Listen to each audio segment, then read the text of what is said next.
What are you up to now?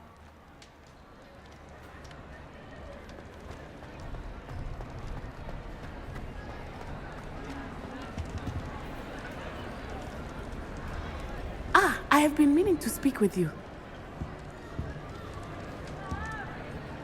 I still can't believe we escaped the Ashwinders. You may not realize it, but you are the talk of the school since you saved me that day. I wonder how everyone knows about it. I told my mother in the hope that she would be more forgiving of what I have been up to if it came from me. She likely told other professors, and news travels quickly. Unfortunately, she might, in fact, have been even less forgiving than I'd hoped. If she knew more about what you've done, I suspect she'd be proud. If she knew any more about what I've done, she would never let me out of her sight again. I'm sorry. Has Officer Singer done anything with the evidence we provided? She has not. Harlow is as strong as ever. Someone needs to stop him, whether it is us or Officer Singer. If someone had stopped the monsters like him in Matabeleland, my father would be alive today. What exactly happened to your father? It was a beautiful day. My mother had gone to tend to a neighbor who was ill, and so my father and I were galloping in the savannah. Galloping?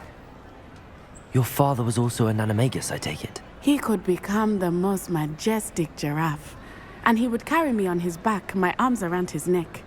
We were on our way home when we surprised a group of bandits who had come from our village.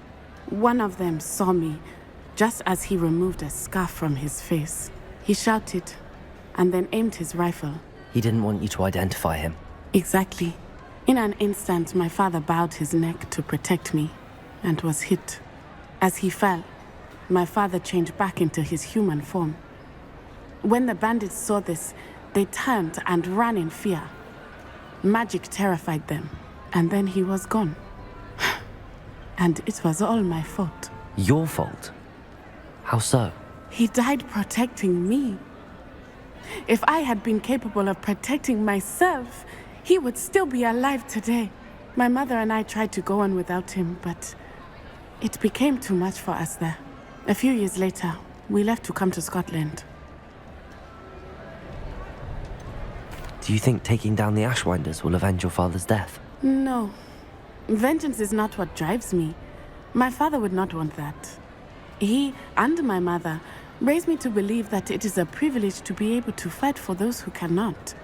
I know there is risk involved, but I feel it is worth it. I am glad you seem to think so too.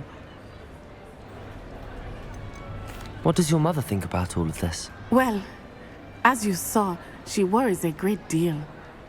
She is an excellent seer, but I think it bothers her to this day that she did not see my father's death coming. She misses him, as do I. So I believe on some level she understands my need to seek justice in a small way. But that does not mean that she likes it. Do you think your father would approve of the things we've been doing?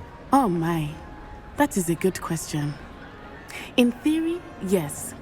Although he would worry as my mother does.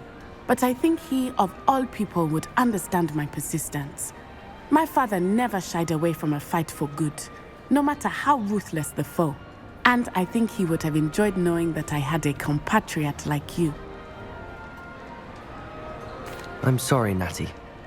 I can't imagine what you've been through. Your father sounds exceptional. He was. Truly extraordinary. And thank you for your kind words. We all have our burdens. My father had a saying about that. Yes, I remember. Rain does not fall on one roof alone. Exactly. Soon you and I will put an end to the Ashwinders, beginning with Harlow. And once he is gone, we will turn our attention to Rookwood. We are making progress, and we will succeed. Thank you again for saving me. You deserve all of the praise you have received. Revelio.